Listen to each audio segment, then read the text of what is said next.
اچ شریف کہاں کر کے واقع ہے اور اس کی خوبصورتی کا کیا راز ہے؟ تاریخ میں تو اس کو بہت زیادہ اہمیت حاصل تھی. اچ جیسے نام بھی ہے نا، جیسے آپ نے شعر بھی پڑھا. بنیادی طور پہ یہاں پہ ایک اور مزے کی بات آپ کو بتاؤں. اچ شریف میں ایک مزار شریف موجود ہے جو نصب ہے، تو اس کی وجہ کیا ہے؟ ہمارے ہاں شروع سے یہ تھا کہ خواتین کی مزارات کو بھی پردے میں رکھا جاتا ہے. انہوں نے مزار بنایا لیکن فلڈ آیا اور فلڈ نے وہ کیک کی طرح آدھا کاٹ دیا مزار. اچ شریف کے اندر کون کون سے بزرگ آئے؟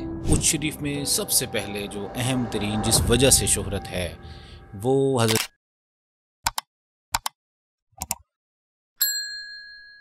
تسی اچے تواڈی ذات اچی، تسی اچ شریف دے رہن والے.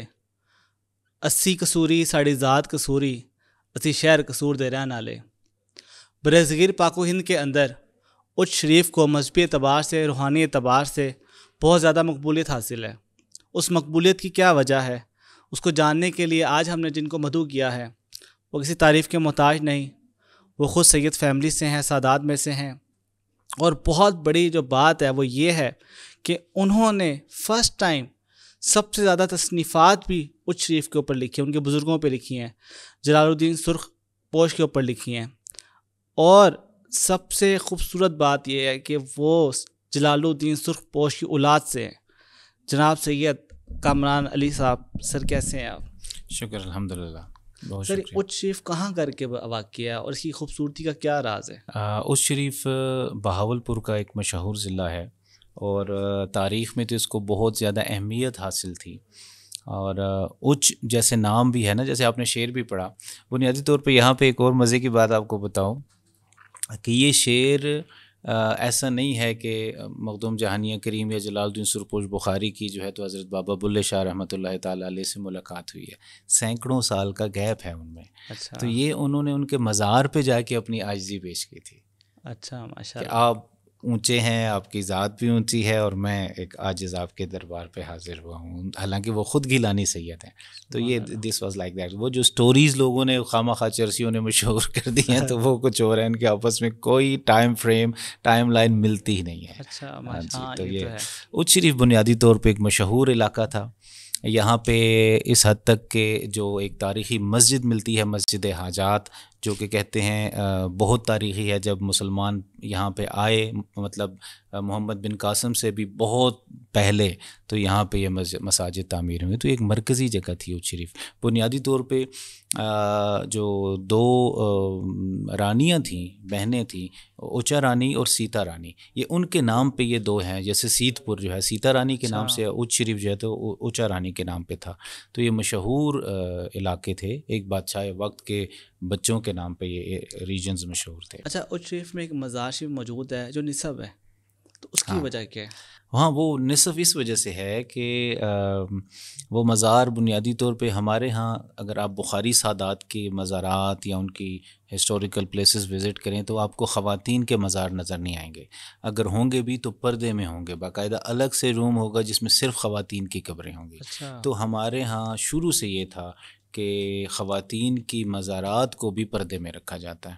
وہ شاید وہی سنت ہے جو سیدہ طیبہ طاہرہ مخدومہ کونین ام الحسنین سلام اللہ علیہ کے جنازے کے وقت یا ان کے مزار کے حوالے سے مشہور ہے. تو وہ پردہ قائم تھا.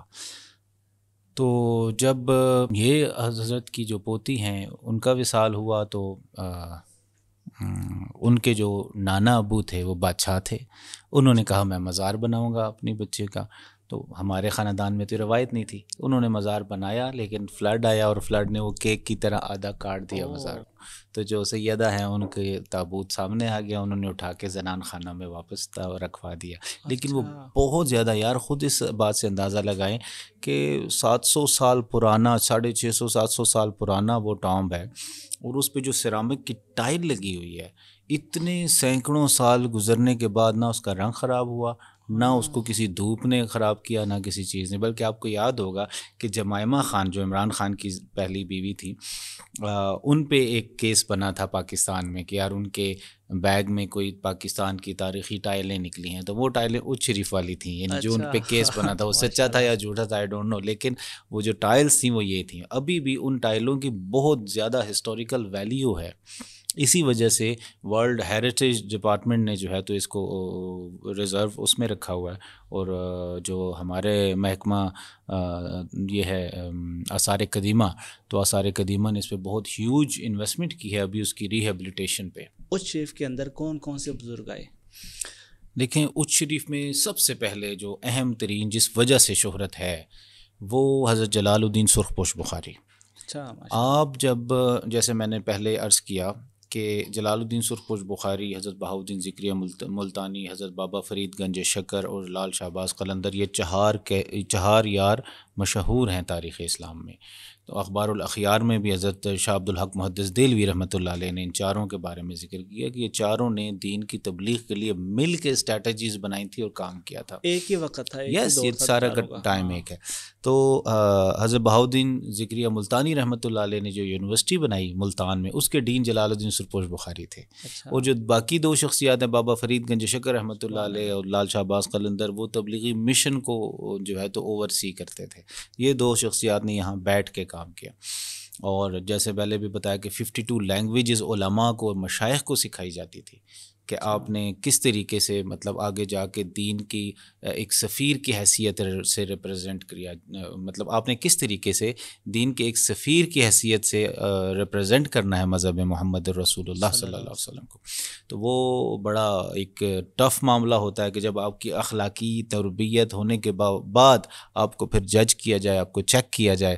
تو بعض اوقات یوں بھی ہوتا تھا کہ کسی اسٹوڈنٹ کو کہا جاتا کوئی گرم پانی لاؤ اور دانستہ ٹھوکر کھا کے اس صوفی صاحب یا عالم دین کے اوپر گرم پانی گرا دو، اور چیک کیا جائے کہ اس کا ری ایکشن کیا ہے، آیا یہ صبر سے کام لیتا ہے یا گالیاں دینے لگتا ہے، شور شرابہ شروع کر دیتا ہے۔ اگر وہ علم اور روحانیت سب حاصل کرنے کے باوجود اتنا صابر بھی ہو کہ کل کو کسی دوسرے ملک میں کسی اور مذہب کے لوگوں میں بیٹھا ہو اور وہاں پہ کوئی بندہ اس کو غلطی سے دکھا دے تو یہ کیسے ری ایکٹ کرے گا؟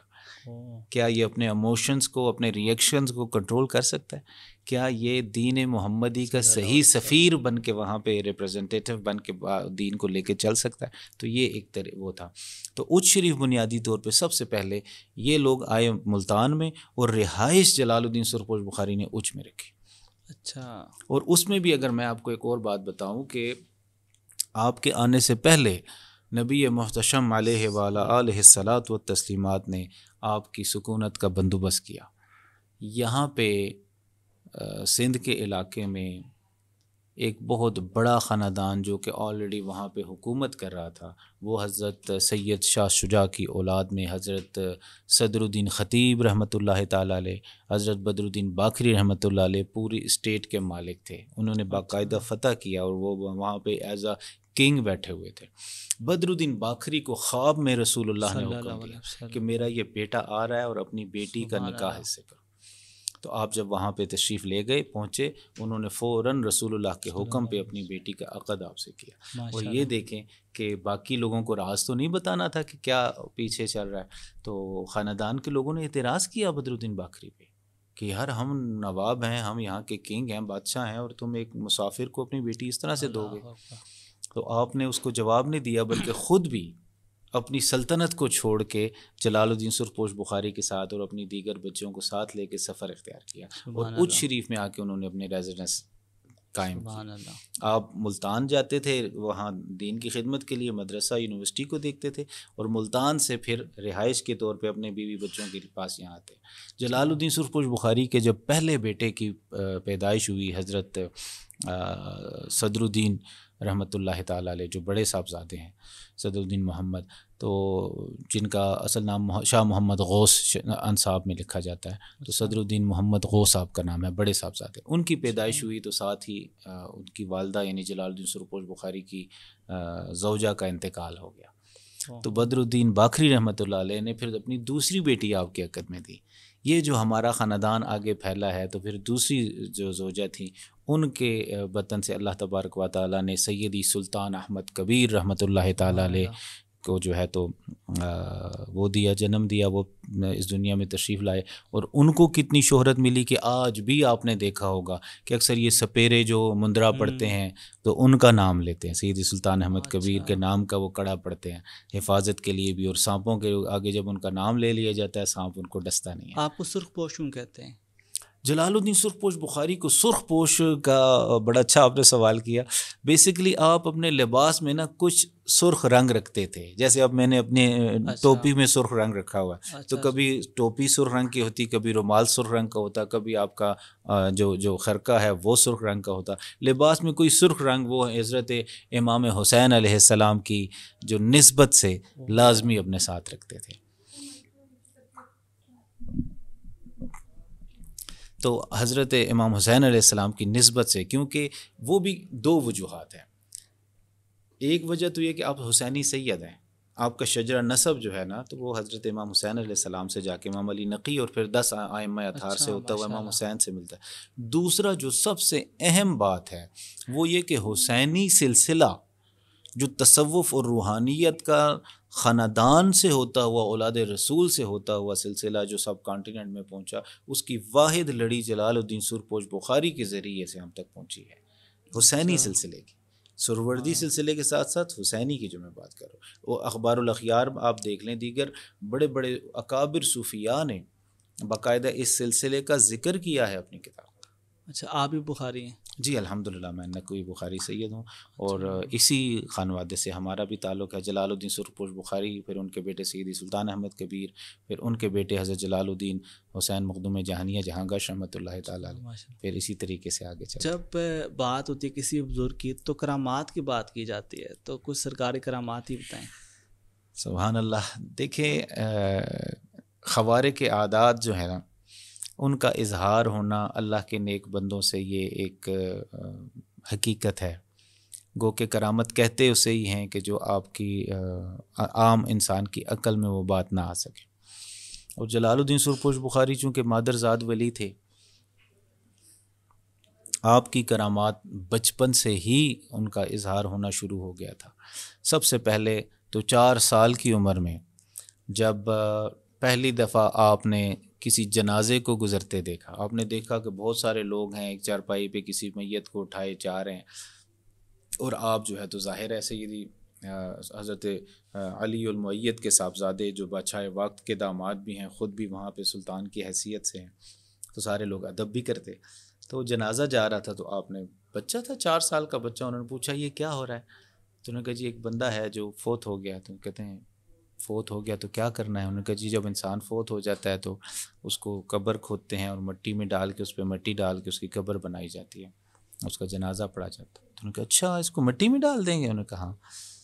آپ نے فرمایا کہ یہ نیچے رکھیں جنازہ۔ نیچے ہوا تو انہوں نے اس مردے کو ہلا کے کہا کہ اٹھو، تمہیں تو مٹی میں ڈال رہے ہیں، اٹھو۔ تو وہ اللہ تعالیٰ نے اس بچے کے گفت کی برکت سے وہ اس مردے کو جان دے دی، وہ بچہ، وہ مردہ زندہ ہو گیا۔ تو بچپن میں آپ دیکھیں کہ جلال الدین سرخپوش بخاری رحمۃ اللہ علیہ 4 سال کی عمر میں اور مردہ زندہ کر رہے ہیں۔ اسی وجہ سے آپ کے والد نے پھر آپ کو جو ہے تو وہ دی یہاں سے کسی اور جگہ منتقل ہونے کے لیے ریکمینڈ فرمایا کہ یہ عوام میں اب نہ رہیں، ان کے جو راز ہیں وہ لوگوں تک آ رہے ہیں۔ اور یہاں تک آپ کا معاملہ تھا کہ حضرت جلال الدین سرخپوش بخاری نور اللہ مرقدہ 15 سال کی عمر میں 1500 سے زیادہ علماء اور مشائخ آپ کے مرید اور خلیفہ تھے، ماشاء اللہ، 1500 سے زیادہ، اور آپ ابھی 15 سال کے بچے تھے۔ سبحان اللہ۔ تو آپ کی کرامات کا، آپ کے علوم و معارف کا جو احاطہ وہ تو بہت بلند ہے۔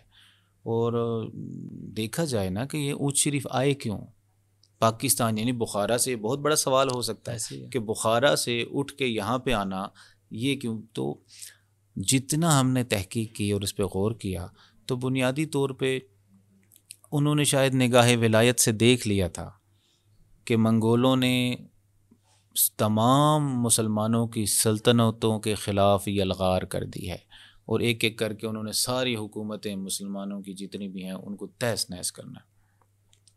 تو آپ نے ایک اسٹریٹجی بنائی کہ جب ہر طرف منگولوں نے آ کے اسلام کو نقصان پہنچانا ہے، ہماری لائبریریاں توڑ دینی ہے، اسلام کو بدنام بھی کرنا. ظاہر ہے ایک بدنامی تو ہوتی ہے کہ ہر جگہ اسلام جو ہے تو کیوں. تو انہوں نے یہ پلان کیا کہ ہم نے دوبارہ سے اسلام کی آبیاری کرنی ہے، دوبارہ سے انہی لوگوں کے بچوں کو کلمہ پڑھا کے، انہی منگولوں کی اولادوں کو مغل کر کے ان سے ہم نے مساجد بھی تعمیر کرانی ہے، محلات بھی بنانے ہیں، دین کا کام بھی کرانا ہے. اور وہ ضروری بھی تھا، کیونکہ اگر یہ نہ ہوتا تو دین کی آبیاری دوبارہ سے کیسے ہوتی. بے شک. تو آپ ماشاءاللہ آپ کو آدم سادات بخاریہ بھی کہتے ہیں، کیونکہ آپ سے بہت بڑی نسل چلی بخاری سادات کی، نقوی سادات کی. کہا جاتا ہے کہ مصر کی یونیورسٹیز کے اندر بھی آپ کی کتابیں پڑھائی جاتی تھیں. جی بالکل، بلکہ آپ کی جو کتب ہیں وہ تو میں خود گواہ ہوں. میں 2006 میں جب میں یورپ گیا، وہاں پہ ون ورلڈ ڈاکومنٹری کا ایگزیبیشن تھا جس میں مجھے ایک مہمان خصوصی کے طور پہ بلایا گیا، اور میئر آف دا ٹاؤن جو ہے وہ میرے پروٹوکول میں تھے. تو وہاں پہ جو 17 دن کا ہمارا پلان تھا، تو اس میں انہوں نے ایک ایسا دن وہ کیا تھا کہ مجھے کسی چرچ جانا تھا. تو اس چرچ میں جب ہم پہنچے تو وہاں پہ لائبریری تھی تاریخی. میں چونکہ لائبریری سائنسز کا اسٹوڈنٹ تھا، میں نے فوراً کیٹالاگ تک رسائی کی، اور میں نے جیسے ہی وہ اسے پھرولا پڑھا تو اس میں مجھے مخدوم جہانیہ کریم کی کتاب مل گئی، کلمی نسخہ. تو میں نے ریکویسٹ کی میئر آف دا ٹاؤن کو کہ یہ کتاب میں دیکھنا چاہتا ہوں. وہ لائبریرین نے تھوڑا سا وہ کیا کہ یہ تو پروٹیکٹڈ بکس ہیں اور مائنوسکرپٹس ہیں اور انتہائی نازک ہیں، 700 سال پرانے نسخے ہیں، تو یہ ہم اس طرح عوام کو نہیں دیتے. تو میئر صاحب نے بہرحال مہربانی فرمائی اور ان کو ڈانٹا اور کتاب منگوا دی مجھے. اور وہ کتاب جب میں پڑھ رہا تھا میری آنکھوں سے آنسو جا رہے تھے کہ یار 732 سال پہلے میرے جد اعلیٰ نے لکھا، اور ان کے ہاتھ کی لکھی کتابیں، ان کے ملفوظات، ان کے مکتوبات موجود اور محفوظ. واہ. اور یہ واحد شاید تاریخ کی ایسی شخصیات گزری ہیں کہ ان کو بہت زیادہ ان کی زندگی میں پذیرائی مل گئی تھی. مخدوم جہانیہ کریم کے مرید اور خلفاء میں 7 ملکوں کے بادشاہان تھے. واہ. مطلب 7 کنٹریز، ٹھیک ہے، اور وہ آپ کے مرید اور خلیفہ تھے. آپ کے گفت مبارک سے نکلی بات جو ہے نا وہ قانون بن جایا کرتی تھی. بلکہ سچا ایک واقعہ ہے کہ محمد شاہ تغلق جو بادشاہ مشہور ہے وہ بھی آپ کا مرید تھا. ان کے محل میں آپ گئے تو جو مؤذن تھا وہ کوئی بڑے سریلے سے آواز والا تھا، لیکن اس نے ادائیگی اذان کے حروف کی غلط دے دی. تو مخدوم جہانیہ کریم نے فوراً روکا کہ تم جو پڑھ رہے ہو یہ تو بالکل معنی اور مفہوم سے بات نکل رہی ہے اور گناہ ہو رہا ہے. وہ با اللہ اکبر کی با کو لمبا کر رہا تھا، تو وہ ظاہر مطلب بالکل بدل جاتا ہے. تو انہوں نے منع فرمایا کہ یہ، تو اسی وقت بادشاہ نے اعلان کر دیا کہ پوری سلطنت کے تمام مؤذن اور ائمہ مساجد اچ شریف آئیں اور مخدوم جہانیہ کریم کو قرآن سنائیں، اذان سنائیں، اور پھر مخدوم جہانیہ کے سائن کے بعد ان کی ڈیوٹی لگے گی. سبحان اللہ. اچھا، مخدوم جہانیہ جہاں گشت جو تھے ان کا کیا تعلق تھا سرخ پوش کے ساتھ؟ ہاں، حضرت جلال الدین حسین مخدوم جہانیہ جہاں گش رحمۃ اللہ علیہ حضرت جلال الدین سرخپوش بخاری کے پوتے ہیں. اور ایک اور بات آپ کو نظر کروں کہ آپ کا جو اسم مخصص ہے نا، ذاتی نام، وہ حسین ہے. اچھا، آپ کے اس پروگرام کے وساطت سے میں بتاتا چلوں کہ حضرت جلال الدین حسین مخدوم جہانیہ جہاں گش نور اللہ مرقدہ کا اسم مخصص حسین ہے. اور آپ کے دادا جان جلال الدین سرخپوش بخاری کا بھی اس میں مخصص جو ہے وہ حسین ہے. اس دور میں یہ تھا کہ القابات زیادہ لیے جاتے تھے، جو خاص نام سنگل ورڈڈ نام ہوتا اس کو اس میں مخصص کہتے ہیں کہ وہ ان کا خاص اصلی نام. تو آپ جو دستخط فرماتے تھے نا وہ حسین بن احمد بن حسین لکھتے تھے. اچھا، جہاں بھی مخدوم جہانیہ جہاں گش رحمۃ اللہ علیہ نے نام لکھا تو لکھتے تھے حسین بن احمد بن حسین. یہ آپ کا سائن تھا. یعنی آپ کا بھی نام حسین ہے، سیدی سلطان احمد کبیر کا اسم مخصص احمد ہوا، اور آپ کے دادا حضرت جلال الدین سرخپوش بخاری کا جو اسم مبارک ہے وہ بھی حسین ہے. تو جلال الدین بنیادی طور پہ دونوں شخصیات، دادا اور پوتا دونوں کا جو ہے تو لقب ہے. اور ایک اور میں آپ کو ان میں دونوں کی بھی بتاؤں کہ دونوں شخصیات کو بارگاہ رسالت مآب علیہ وآلہ الصلاۃ والتسلیمات کے حضور میں ایک خصوصی مقام حاصل ہوا جو کہ کسی اور جگہ ہمیں نظر نہیں آتا. وہ یہ ہے کہ جب جلال الدین سرخپوش بخاری جو دادا جان ہیں وہ جب گئے نا مدینہ شریف، تو وہاں کے لوگوں نے کہا کہ یہ تو اجمی ہے، شکل و صورت سے بھی ظاہر ہے اتنی مسافت اور سفر کرنا، اور ملتان کی گرمی سہ کے رنگت تھوڑی سی اجمیوں والی ہو گئی. ان کا یہ تو شکل سے اجمی لگتا ہے. ٹھیک ہے، ہم عربوں کی طرح نہیں ہے تو یہ کیسے سید ہونے کا دعویٰ کر سکتا ہے؟ تو آپ نے فرمایا یہ تو بڑا آسان معاملہ ہے، آئیں جا کے پوچھ لیتے۔ اللہ اکبر، بارگاہ رسالت باب یہ میرے نانا جان رہے، میں ان کو سلام پیش کرتا ہوں، اگر انہوں نے قبول فرما لیا تو اولاد ہوں، انہوں نے نہ قبول فرمایا تو نہیں۔ سبحان اللہ۔ آپ گئے بارگاہ رسالت مآب سنہری جالیوں کے سامنے، حضور کے روضے کے سامنے، اور انہوں نے کہا السلام علیک یا جدی، سبحان اللہ۔ اے میرے دادا جان، اے میرے نانا جان، اے میری جد، آپ پر سلام ہو۔ سبحان اللہ۔ تمام اشراف مدینہ اور وہاں موجود لوگوں نے سنا کہ اندر سے جواب آیا وعلیک السلام یا ولدی سبحان اللہ۔ انت منی و سراج امتی، کہ آپ پر بھی سلام ہو میرے بیٹے، تم مجھ میں سے یہ ہو اور میری امت کے چراغ ہو۔ سبحان اللہ۔ ٹھیک ہے، اور یہ اعزاز اولاد رسول میں بڑے کم لوگوں کو حاصل ہوا کہ جنہوں نے اپنا شجرہ نسب اور اپنا خاندان ثابت کرنے کے لیے سیدھا سیدھا رسول اللہ کی بارگاہ میں عرض کیا اور ادھر سے بھی اعزاز حاصل ہوا، اور پھر یہی تسلسل دوبارہ آپ کے پوتے مخدوم جہانیہ کریم کو حاصل ہوا کہ رسول اللہ نے آپ کو اپنا بیٹا ارشاد فرمایا۔ سبحان اللہ۔ روایت ہے کہ مخدوم جہانیہ کریم جب مدینہ شریف گئے تو آپ مواجہ شریف کی طرف حضور کے، یعنی جو ابھی جو ہمیں تو مواجہ ہے اس وقت کا ظاہر ہے 700 سال پہلے کوئی اور نقشہ ہوگا، تو سامنے یعنی جہاں سے لوگ سلام کر کے گزرتے تھے اسی جگہ پہ حضرت جلال الدین حسین مخدوم جہانیہ جہاں گشت رحمۃ اللہ علیہ تشریف فرما ہو گئے۔ تو جب لوگ گزرتے تو ظاہر ہے گزرتے ہوئے لوگوں کی ٹھوکر بھی لگ جاتی تھی اور لوگ سلام کرتے ہوئے تھوڑا سا، تو اندر سے جواب آیا، آواز آئی، حضور شفیع المذنبین انیس الغریبین رحمت للعالمین عالم علوم اولین و آخرین احمد مجتبیٰ حضرت محمد مصطفیٰ صلی اللہ تعالی علیہ وآلہ وسلم نے ارشاد فرمایا کہ یا ولدی ولا تقم بین یدی یا زواری، کہ اے میرے بیٹے میرے زائرین کے ہاتھوں کے درمیان، ان کے ہاتھوں کے سامنے نہ بیٹھے۔ اللہ اکبر، قربان جاؤں اخلاق محمدی کی الفاظ پہ تو غور کرو کہ جب کوئی بندہ بیٹھا ہوتا ہے نا تو ہاتھوں کے سامنے نہیں بیٹھتا، وہ ٹھوکروں میں بیٹھ رہا ہوتا ہے، لیکن حضور صلی اللہ علیہ وسلم فرمایا کہ زائرین کے ہاتھوں کے درمیان نہ تشریف فرما۔ اور یہ جو سرکار کا فرمان عالی شان تھا اس وقت موجود تمام دنیا کے اولیاء کرام نے سنا، اور حضرت عبداللہ مطری رحمۃ اللہ تعالیٰ علیہ جو حضرت مخدوم جہانیہ کریم کے شیخ بھی انہوں نے جو ہے تو وہاں پہ مؤذن تھے مدینہ شریف میں، وہ فوراً جلدی سے وہاں آئے اور انہوں نے آ کے مخدوم جہانیہ جہاں گشت رحمۃ اللہ تعالیٰ علیہ کے ہاتھ شریف پکڑا اور ان کو قدمین شریفین ابھی جہاں سبز جالی لگی ہے اس طرف لے آئے، اور فرمایا یہاں پہ آپ کے دادا جلال الدین سرپوش بخاری کھڑے ہو کے سلام پیش کیا کرتے تھے، یہ ایک قدم آگے جو ہے تو حضرت شہاب الدین سہروردی کھڑے ہوتے تھے، تو آپ ایک قدم پیچھے ہو کے کھڑے ہو گئے۔ آپ نے کہا اچھا میں پھر ایک قدم اور پیچھے کھڑا ہو کے عرض کروں گا کہ جو ہم بزرگ کھڑے ہوتے تھے ادب میں ملحوظ خاطر رکھوں۔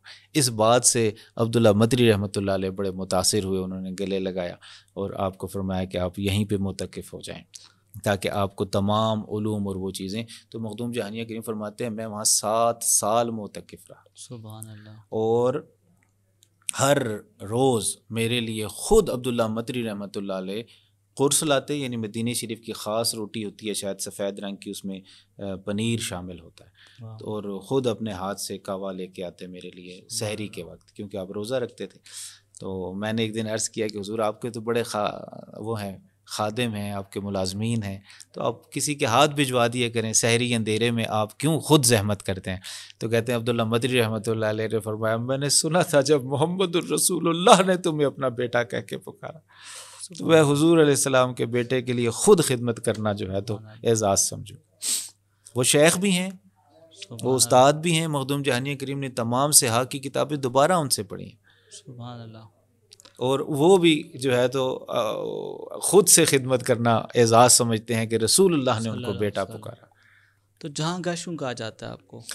جہاں گشت یہ جو ہے تو حضرت جلال الدین سرپوش بخاری کے پوتے ہیں جلال الدین حسین مخدوم جہانیہ جہاں گشت اس وجہ سے کہ آپ کا جو ٹریول تھا نا وہ اکراس دا ورلڈ اور اکراس دا گلوب انہوں نے سفر کیا. آپ کا جو سفر نامہ ہے وہ بہت قیمتی ہے. بلکہ اس حوالے سے میں یہاں ایک علمی نقطہ بھی اور تحقیقی نقطہ بھی ایڈ کر دوں کہ ایک مصنف نے آج سے 65-66 سال پہلے PhD کا مقالہ لکھا اور اس میں انہوں نے سفر نامہ جو مخدوم جہانیہ کریم کا ہے اس کو من گڑت لکھا تھا.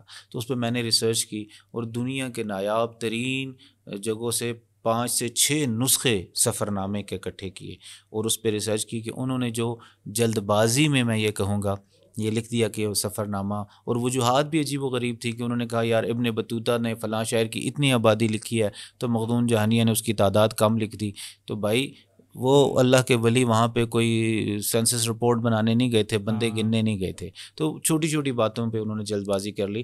آپ کا بنیادی طور پہ سفر نامہ آپ دیکھیں گے تو اس سفر میں نہ صرف آپ کو پوری دنیا کا ٹریول ملے گا، 360 سے زیادہ اولیاء کرام کی صحبتیں ملیں گی، بلکہ ایسی چیزیں میسر آئیں گی جیسے انہوں نے کہا کہ میں نے اس سفر کے دوران ایسی مخلوقات کو دیکھا کہ جو کسی اور بندے کو ان کا مشاہدہ نصیب نہیں ہوا.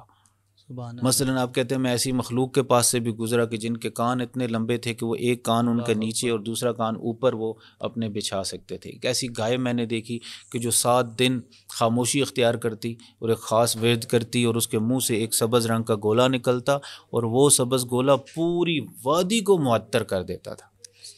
تو یہ آپ کے جو ہے نا جو آپ کے سفر نامے ہیں جس میں روحانیت بھی ہے، جس میں تصوف بھی ہے، جس میں اولیاء کرام کی ملاقاتیں بھی ہیں، جس میں بہت کچھ ہے، تو وہ دیکھ کر جہاں گشت کہنا جو ہے تو ہماری مجبوری بن جاتی ہے اس حد تک کہ امریکہ کے ایک اسٹیٹ میں بھی مخدوم جہانیہ کی بیٹھک ہے. پاکستان میں تو ساری میں نے دیکھی ہیں، ملیشیا میں سنا ہے، دنیا کے ہر کونے میں جہاں جہاں آپ گئے ہیں وہاں آپ کی نشانیاں موجود ہیں. اچھا، آخری سوال آپ سے آج کا کہ حضرت کے مزار کے اوپر کہا جاتا ہے کہ مولا علی کے قدموں کا نشان ہے، تو یہ بات کس حد تک درست ہے؟ دیکھیں حضرت مخدوم جہانیہ جہاں گشت رحمۃ اللہ تعالیٰ علیہ کے یہی جو ٹریولز ہیں مختلف جو آپ نے سفر کیا اس دوران مختلف جگہوں سے آپ نے نوادرات اکٹھے کیے. جیسے جب آپ گئے ہیں مدینہ طیبہ کی زیارات کے لیے، وہاں پہ جب آپ حضرت اویس قرنی کی اولاد سے ملے قرن میں، تو انہوں نے وہی کرتا مبارک جو کہ حضرت اویس قرنی کے لیے رسول اللہ نے بھیجا تھا، جب آپ گئے تو انہوں نے وہ آپ کو مخدوم جہانیہ کریم کو دے دیا کہ حضور یہ آپ اس کے اہل ہیں، آپ اولاد ہیں اور آپ یہ قبول فرمائیں. تو وہ بھی آپ کو میسر آیا، یہاں پہ ساتھ لے کے آئے. اسی طریقے سے ایک بڑا پتھر ہے جس میں حضرت علی کرم اللہ وجہ کریم کا قدم مبارک ثبت ہو گیا، وہ نشان ابھی تک ملتا ہے اور صاف نشانی لگتی ہے کہ اس میں، تو وہ بھی آپ سفر میں کہیں آپ کو میسر آیا تو آپ نے وہ بھی ساتھ لے کے آ گئے. کافی بڑا پتھر ہے، اس کے درمیان میں حضرت علی کرم اللہ وجہ کریم سے منسوب ایک پاؤں کا نشان ہے. وہ کافی گہرا ہے، یعنی وہ کم از کم 1.5 سے 2 فٹ گہرا نشان ہے، یعنی پاؤں مبارک. کیونکہ خاص پتھر ہیں جس میں اللہ کے نیک لوگوں کے پاؤں کے نشان رہ جاتے ہیں، جیسے کہ آپ حضرت ابراہیم علیہ السلام کے پاؤں کا قدم دیکھتے ہیں، اسی طرح کا یہ پتھر بھی ہے. تو وہ کچھ نشانیاں ہیں، کچھ ہم نے من گڑت بھی بنائی ہوئی ہیں. نو ڈاؤٹ ہم اتنے سیدھے لوگ تو ہیں نہیں، اللہ معاف فرمائے، کہ بعض ایسی چیزیں جو تبرکات کے نام پہ بعد میں بھی ہم لوگوں نے گھڑ کے ان کو رکھ لیا تو وہ شاید زیادتی ہے. لیکن کچھ چیزیں سچی بھی ہیں، جیسے کہ ان سے منسوب قرآن مجید، ان کے ہاتھ سے لکھے نسخے، کتابیں، حضور غوث اعظم دستگیر کی تسبیح مبارک جو مخدوم جہانیہ کریم ابھی بھی ان کے جو صاحب سجادہ ہیں ان کے پاس یہ چیزیں ہیں. کچھ چیزیں اس میں اضافی بھی ہیں، اس کا بھی انکار نہیں کیا جا سکتا. چلیں شاہ صاحب، بہت شکریہ، آپ نے وقت دیا اور دعاؤں میں یاد رکھیے گا. جزاک اللہ.